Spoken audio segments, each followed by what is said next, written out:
Hey guys, Jen Banks with Banks Canine Solutions. I'm a dog trainer in Fitchburg, Massachusetts. I mostly do in-home dog training as well as board and train out of my house. You can find out more about me on my website, bankscaninesolutions.com.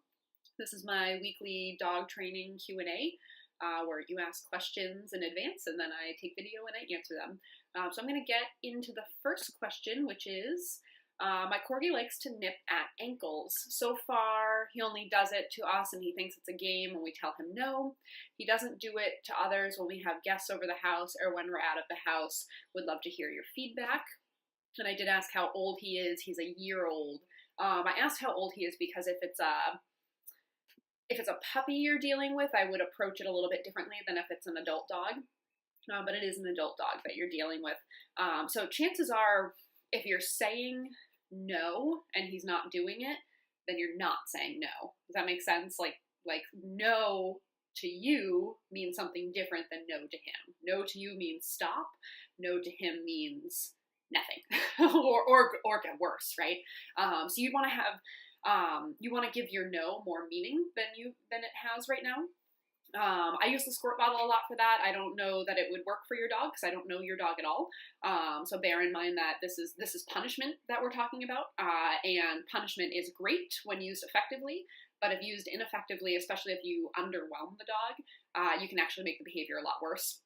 So if you're not comfortable doing this on your own, I definitely recommend hiring a trainer because I think this problem can be resolved pretty quickly, but you can also make it worse if you're not careful. I actually have my squirt bottle here where I've got it, and I would wait for the behavior to happen. I'd say no, and then I'd squirt the dog. You can also use a pet convincer for that, which is just compressed air. And I'd love to know more about when it's happening. Like, are you getting him riled up and then he's doing it? Like, what kind of play are you doing with him? Is he getting appropriate outlets for exercise? What's the relationship overall? Like, does he normally listen to you? Generally, behaviors like this, they're a symptom of the problem, not the problem itself. So yes, he's biting your ankles, which is a problem, but he's doing it for a reason. He's doing it because either he doesn't respect you, or he doesn't see you as a figure who can tell him to stop something. And I would evaluate the whole relationship. And what you want to see in a relationship is a nice balance of affection and discipline. Right? So if I've got a dog who's biting my ankles and just not listening to me when I tell them to stop, I'm going to be careful with how much affection I give that dog until I get the relationship more balanced. For my two dogs at home, they're on my couch with me, they sleep in bed with me, they're loose in my yard, they're walking ahead of me on walks, but if I tell them no, they stop. So I can be very affectionate with them because I'm also very disciplined with them. If you are not very disciplined with him and he's running the house, but you give him a ton of affection, like he's breathing and you go and pat him just because he's breathing and he's cute, that's the sort of stuff that you want to address. So giving your no more meaning by using a squirt bottle or a pet convincer is something you could do. And honestly, I'd look at hiring a trainer. I'm not sure where you're located if those two things don't work. So the next question is from Lauren. Hey Lauren, how are you? How would I know when it's the right time to introduce Holly with other dogs, like when we go for walks? That's a good question. And this goes back to that balance between affection and discipline also. If I've got a dog who's very attentive to me on walks and isn't begging to meet every person and meet every dog that we pass by, then I will occasionally allow them to greet, and I'll get into how I determine if I'm going to do that in a second. But if I've got a dog who's constantly trying to pull me to other dogs, and isn't attentive at all, that like I basically don't exist on the walk, I want to work on that a little bit more. Again, building a little bit more of that relationship before I introduce my dog to another dog. Because if they won't listen to me when they're not saying hi to a dog, they're definitely going to blow me off when they are saying hi to a dog. So assuming I've got that relationship down, I've got a dog who is walking nicely on leash, isn't pulling me, isn't biting me, isn't jumping on me, and it is fairly calm, then I'm going to assess the other dog. And if the other dog is out of control, I don't say hi. I've met too many people who say their dog is friendly and their dog's a jerk and is not nice on leash. So if I'm approaching a dog that's out of control, I just keep moving. And honestly, I don't let my dogs say hi to dogs that I don't know, because my dogs say hi to a lot of dogs because of what I do in work. So I have access to a lot of dogs that I know pretty well and can predict really well. What you need to understand about dogs you don't know is you're allowing two predators to interact on a leash where they can't effectively communicate.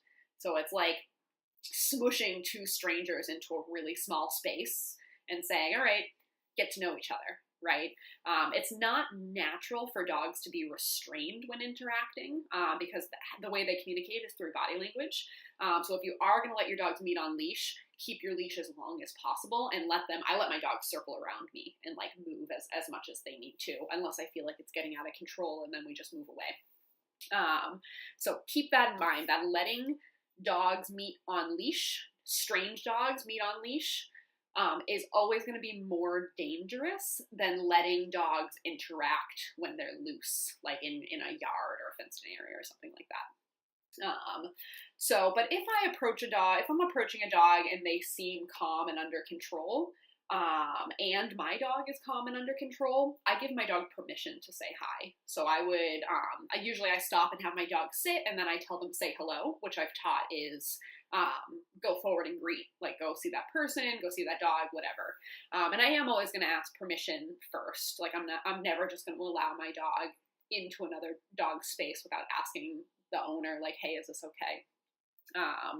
And I usually let them sniff long enough so that they can sniff from nose to butt. And then after that, we're done.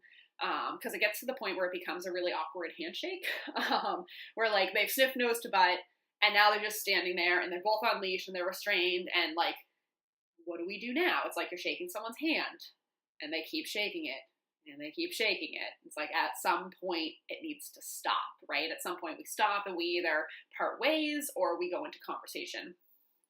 So for dogs, if you don't stop it, they'll try to play if they're friendly, or it might turn into a fight if they're really not into each other. So I tend to keep it pretty short on leash.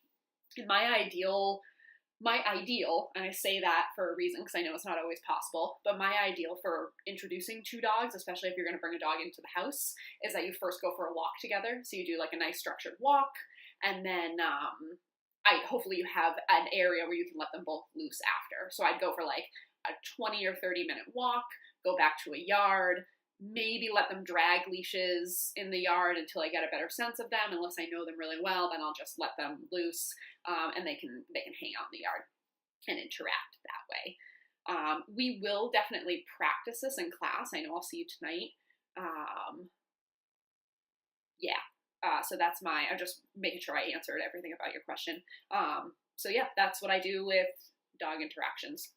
I hope you guys found this helpful. I do try to do this every week. So on Sundays, you can look for my pinned post that's asking for new questions. Once again, I'm Jen from Banks Canine Solutions out in Fitchburg, Massachusetts, and I hope you guys have a great day. Bye.